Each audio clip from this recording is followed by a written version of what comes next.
Hello everyone, I'm very glad that you're joining this story. Subscribe, like and comment. Enjoy the story, smile more often. She smiled, raised her wine glass with that fake composure she'd perfected over the years, and said, loud enough for every single guest to hear, "Finally, I won't have to pretend anymore." There was a ripple of nervous laughter, the kind people offer when they're not sure if what they heard was meant to be funny or deeply uncomfortable. Forks clinked against plates. Someone coughed. I didn't laugh. I didn't even blink. I just raised my own glass, looked her square in the eye, and nodded once, slow and deliberate. The wine tasted metallic. It was supposed to be my moment, the end of 4 decades spent wearing the same suit, the same smile, giving people financial advice they often ignored until it was too late. I had shown up every day, taken no sick leave in the last 5 years, helped build the firm from a 5-man team into something that needed 2 floors and a dedicated HR department. I gave my best years to clients who couldn't remember my name and a wife who apparently couldn't wait to be done with the charade. The irony didn't escape me, my life's work celebrated with a cheap catered dinner and a public gut punch. The event was held in the clubhouse of our neighborhood, decorated with those sad silver balloons spelling out happy retirement, dug in mismatched letters, some already half deflated by the time the night kicked off. The people I worked with came, gave their awkward speeches full of inside jokes, and shook my hand like I was being put down gently. I played along, told the same stories I've told for years, chuckled at all the right moments. The room was full, but I had never felt more like a guest in my own life. Karen sat next to me all night, playing the role of the loyal wife. She'd even worn the red dress I used to love on her, back when I was naive enough to believe that love meant something permanent. She smiled at the guests, laughed at jokes that weren't funny, leaned in close when people made toasts. But her eyes never stayed on mine. Not once. And when she stood up toward the end of the night and clinked her fork against her glass, I already knew it wasn't going to be sweet. 35 years is a long time to pretend, she said, raising her glass like she was about to deliver a Hallmark card message. And I'm just so glad I don't have to anymore. Laughter again. Hesitant, this time. Some people thought it was part of a joke. Others knew exactly what it was and avoided my eyes entirely. That silence, the one after everyone has laughed but before anyone realizes it wasn't a joke, is something I'll never forget. It stretched across the room like a noose tightening. I stayed quiet. I didn't throw my drink. I didn't yell. I didn't storm out. I just took one last sip of wine, swallowed it slowly, and smiled at her like she hadn't just pulled the pin on a grenade in the middle of my retirement party. People came up after to do damage control. Oh, I'm sure she didn't mean it like that, Doug. She's probably just emotional. You know how women get when things change. I nodded. I smiled. I lied through my teeth. But inside, the engine was already running. The truth was, I'd known for a long damn time. You don't spend decades building a life with someone and not notice when they stop looking at you, when their phone suddenly has a password, when they start disappearing every other weekend for book club. I wasn't blind. I just didn't care to confront it, not yet. I started noticing it maybe 3 years ago. She'd started taking separate vacations. We never fought, but that's because we stopped talking altogether. Our texts were logistics. Our dinners were silent. When we were intimate, which became as rare as solar eclipses, she was there physically, but her eyes were gone. And still, I stayed. Not because I was weak, but because I was patient. People mistake patience for passivity. But I was watching, logging, storing every little inconsistency like coins in a jar. When I left the party, I didn't say goodbye. Not to the coworkers, not to the neighbors, not even to the people I'd mentored. I just walked out. The air outside was thick with summer humidity, that sticky southern kind that wraps around your throat like a wet towel. I loosened my tie, slid behind the wheel of my truck, and sat there for a few minutes with the windows rolled down. Inside, I could still hear music. Laughter. Karen probably pretending to explain herself. Or maybe not pretending anymore. Maybe she thought the game was over. But I knew better. The real game was just starting. I whispered to myself, just loud enough to hear it over the engine's idle hum. You thought I didn't know. But I've been planning this day since March. You don't spend 35 years with someone without learning how to read the silences between their words, and with Karen, the silence had been growing so loud it was like living next to a freight train that never stopped screaming. It hadn't started all at once. That's the thing people don't get. It wasn't some big dramatic affair with lipstick on collars and motel receipts in the glove box. It was slower, quieter, the kind of betrayal that creeps in like mold behind drywall, invisible until the wall caves in on top of you. It was 5 years ago, maybe a little more, when I first felt the shift.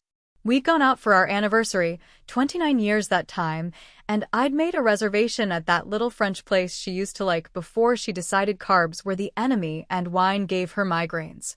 I wore a jacket. She wore that same red dress. Ironic, thinking back.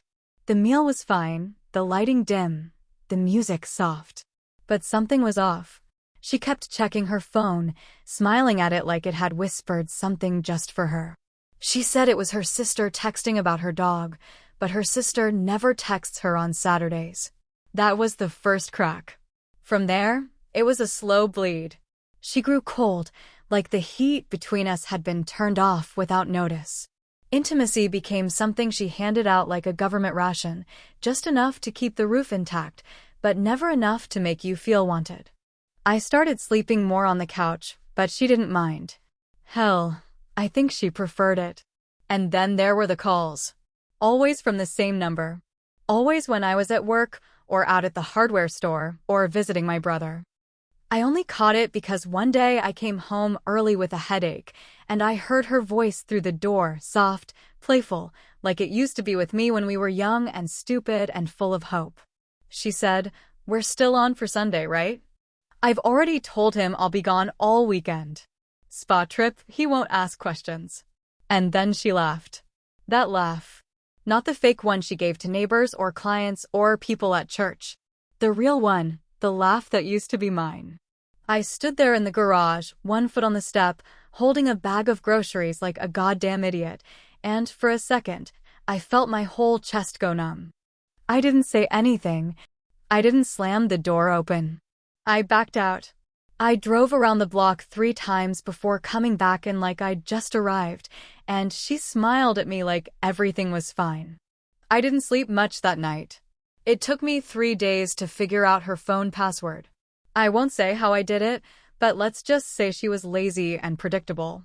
Once I got in, it was like opening Pandora's inbox.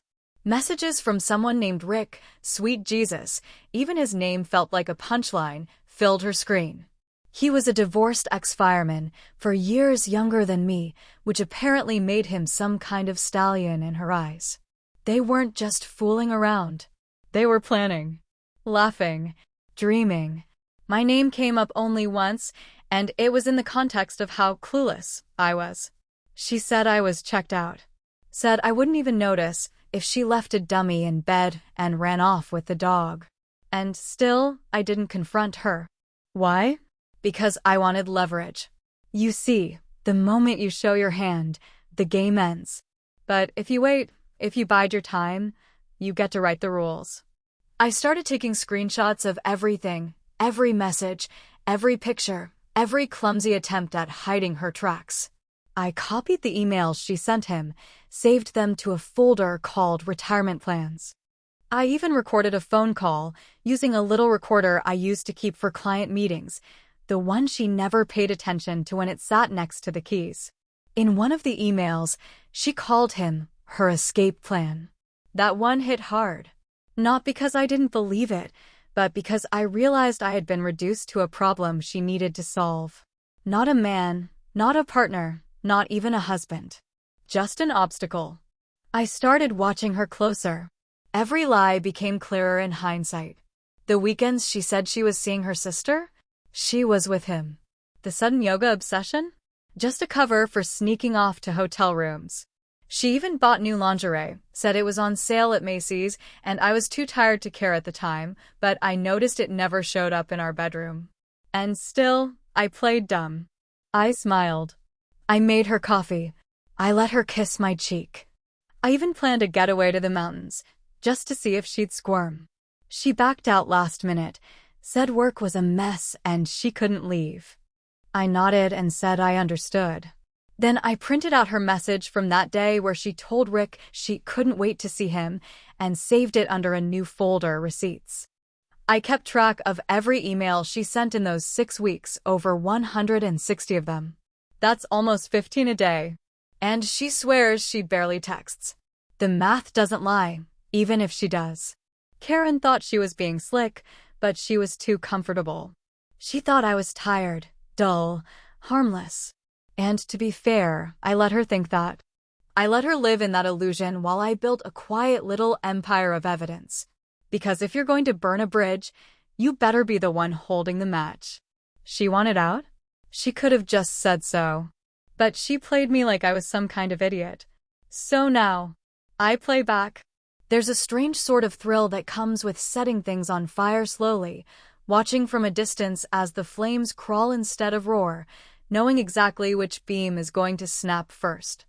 That's the kind of revenge I was after, not the sloppy, emotional kind that explodes in public, but the methodical, cold-as-ice kind where your target doesn't even know they've lost until they're standing in the ashes. So once I knew who she was, once I had the name and face and voice of the man she wanted to ride off into the sunset with, I got to work. Quietly.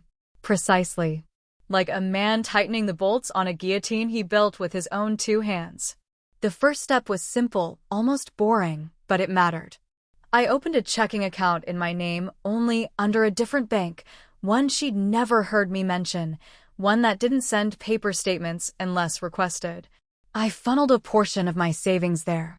Then I redirected my pension paperwork so it would land straight into that account, bypassing the joint one she'd always watched like a hawk. That account, the one we'd shared for over 30 years, I left just enough in there to make her think everything was still on autopilot. I even dropped in a little extra so she'd feel comfortable spending on her spa trips and wine nights, and whatever else she was blowing my money on with Rick the fireman. Then came the part that took a little more finesse. I needed legal muscle, the kind that didn't flinch when things got ugly. I remembered a woman named Becky Granger, early 50s, steely-eyed and sharper than a butcher's knife. I'd handled her retirement accounts about 8 years ago, and she once told me, jokingly, that if I ever needed someone taken to the legal woodshed, she was my girl. So I called her office, set up a discreet meeting, and laid everything out, every email, every message, every photo, every log of Karen's little rendezvous. Becky didn't blink. She just nodded, tapped her pen on the desk twice, and said, "We'll take our time. The best revenge is fully funded." I liked her immediately. While Becky worked her end, I started putting together a plan of my own, one that involved more than just finances. Because here's the part that really stuck in my craw. I found out from an old client, a guy named Frank who ran a small real estate agency just outside of Asheville, that Karen and Rick had come in looking for property. Not just looking, they were serious. They talked about down payments, they'd run numbers, and here's the kicker. They were using my retirement estimate as a reference point for financing. My money, my future, my sweat, and they were trying to build their little love nest with it. I kept my cool when Frank told me.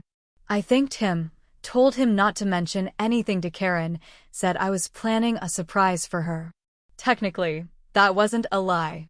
After that, I got creative. I called Rick from a burner phone, masked the number to look like a hotel front desk, and left him a voicemail pretending I was following up on a weekend reservation for Mr. and Mrs. Bennett. That got his attention, fast. He called back, confused, asking who the hell I was. I let it ring. I wanted him on edge. Then I sent him a text from the same number. "Don't worry, Rick. Just making sure you know who's really in charge." I never heard back, but I didn't need to. I just wanted the seed planted. Meanwhile, Karen had a birthday coming up, One of those milestone ones she'd been nervous about, even though she tried to play it cool. I decided to give her exactly what she wanted. I booked a fake cruise. Paid the deposit with a virtual card that would cancel in 30 days. I wrapped up the confirmation papers in a sleek envelope, even included a brochure and a note that said, "For everything we've been through. Bon voyage." When she opened it, her eyes lit up like a kid on Christmas morning. She actually hugged me. The nerve. She had no idea that cruise didn't exist. No tickets. No reservations. Just an illusion. Just like her loyalty. In that moment, I realized something profound. I wasn't even angry anymore. I was focused, centered. There's a power in knowing the storm is coming and being the one who built the clouds. She thought she was sailing away with her new man. She had no idea she'd be going solo, if at all. The morning after my retirement party, I woke up before the sun even had the decency to show its face. The house still dark and still, heavy with that kind of silence that settles when everyone said just a little too much the night before. I didn't hit snooze, didn't drag my feet, didn't linger under the sheets pretending the world outside wasn't exactly what it had become. I just got up, put on a pot of coffee, and started packing. I wasn't angry anymore. That had passed. I wasn't sad either, which surprised me more than it should have. What I felt was clarity. Cold, sharp clarity. The kind you only get after a long winter of denial. I started in the bedroom, pulling out her drawers one by one, methodically folding her clothes like she used to do for me before she stopped giving a damn. I laid everything into boxes I'd picked up earlier in the week, the good ones with reinforced bottoms and little handholds on the sides. I'd even bought bubble wrap for her perfume bottles and makeup trays, not because I cared about her things, but because I didn't want her to have a single excuse to say I'd ruined anything. Every blouse, every pair of heels, every overpriced purse and spa robe, folded, wrapped, boxed, and labeled by room and category. I handled it like a project, and I was damn good at projects. By the time the clock hit 8, the bedroom was stripped clean of everything that ever belonged to her. All that was left on her side of the closet were empty hangers and a faint trace of her perfume that reminded me of the way she used to walk past me without saying a word.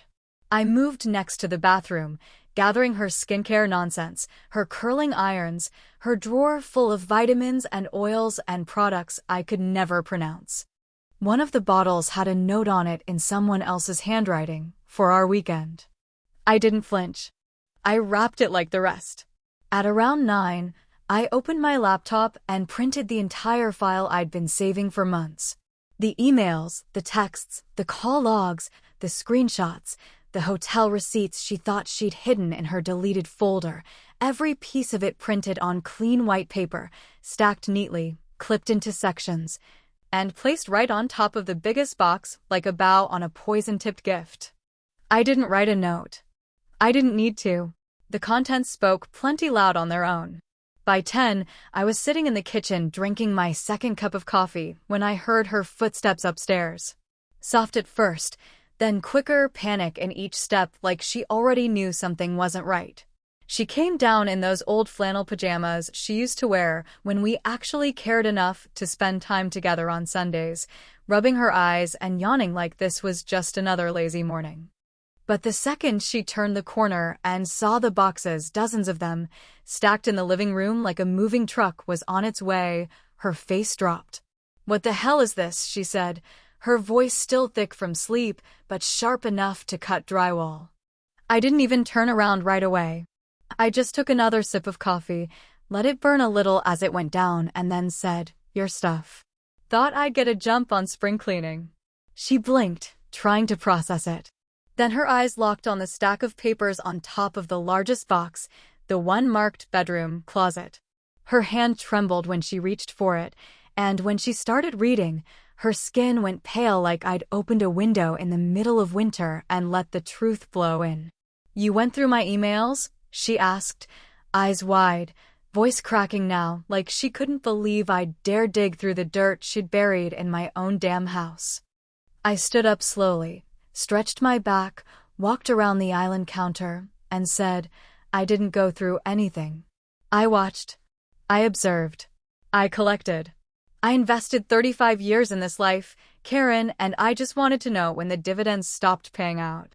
Her lips curled, and for a second I thought she might cry, but she caught herself, straightened up, and said, This is spying.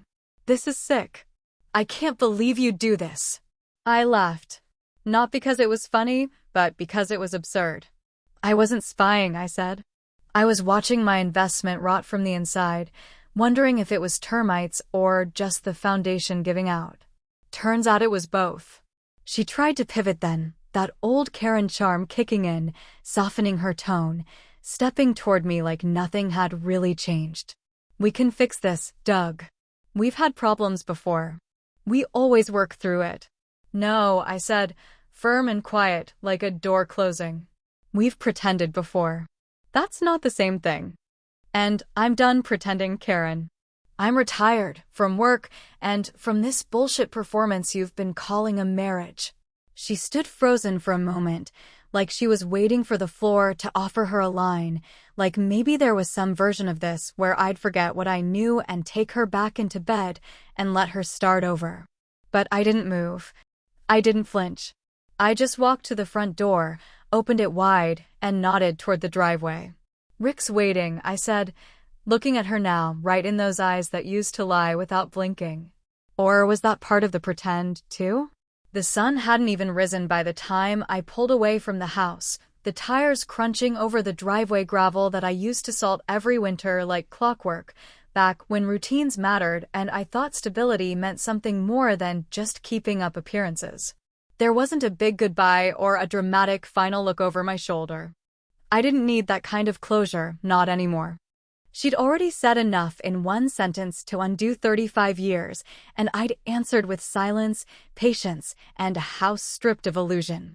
The woman I married was gone a long time ago. I just hadn't had the guts, or maybe the clarity, to bury her until now. I left her the house, that was true, but only because I knew the real value of that place had already been gutted, both emotionally and financially. The walls might still stand, and the roof might still keep the rain off her head, but what I took with me was worth more than any piece of wood or drywall.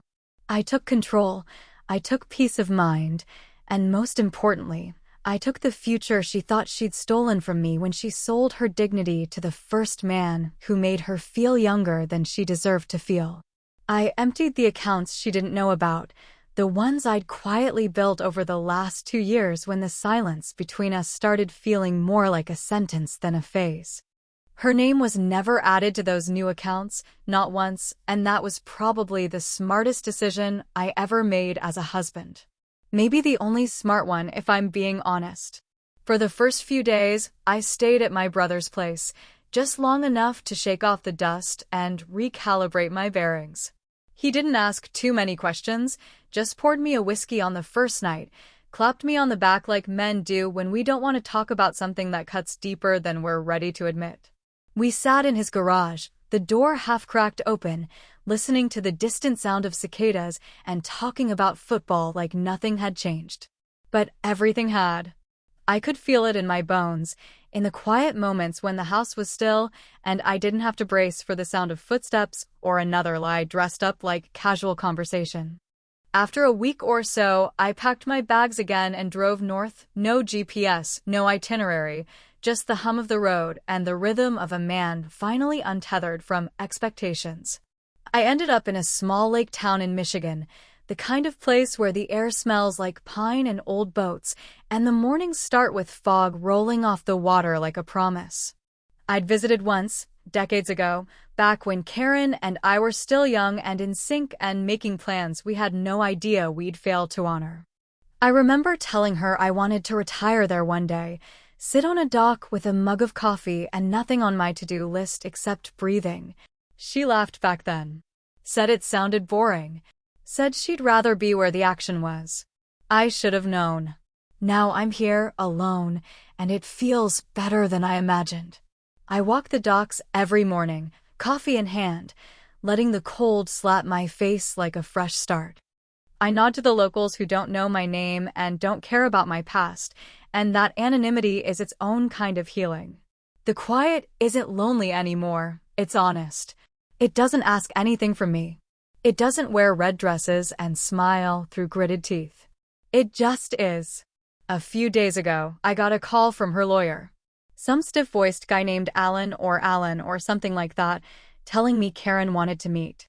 Said she wanted to talk things through before moving forward with anything permanent. I laughed so hard I had to put the phone down. When I finally picked it back up, I just said, "Tell her I'll send postcards," and hung up before he could respond. Because what was there to talk about? We'd already had our final conversation, hers in the form of a toast, mine in the form of a packed living room. But I wasn't done. Not quite. There was one last thing to send, one final stitch in the mouth of a woman who thought she could rewrite the ending of my life without my input. I drove into town, bought a simple white envelope, and slid a photo inside, one taken months ago of her and Rick walking out of that boutique hotel in Nashville. She's laughing in the photo, her arm through his, her sunglasses perched on her head, like she's 25 again. Rick's looking around nervously, like he already knows Karma's got a knife with his name on it. On the back of the photo, I wrote one line, smile big. This one's for the judge. I didn't send it with anger. I didn't even feel vindictive. It was just the final move on the board, the kind of checkmate that doesn't need to shout to be heard. Then I sealed it, dropped it into a blue mailbox outside the post office, and walked away. I didn't look back. And here's the thing, revenge doesn't always look like fire and fury. Sometimes, it looks like a quiet man walking away with everything you thought you'd take.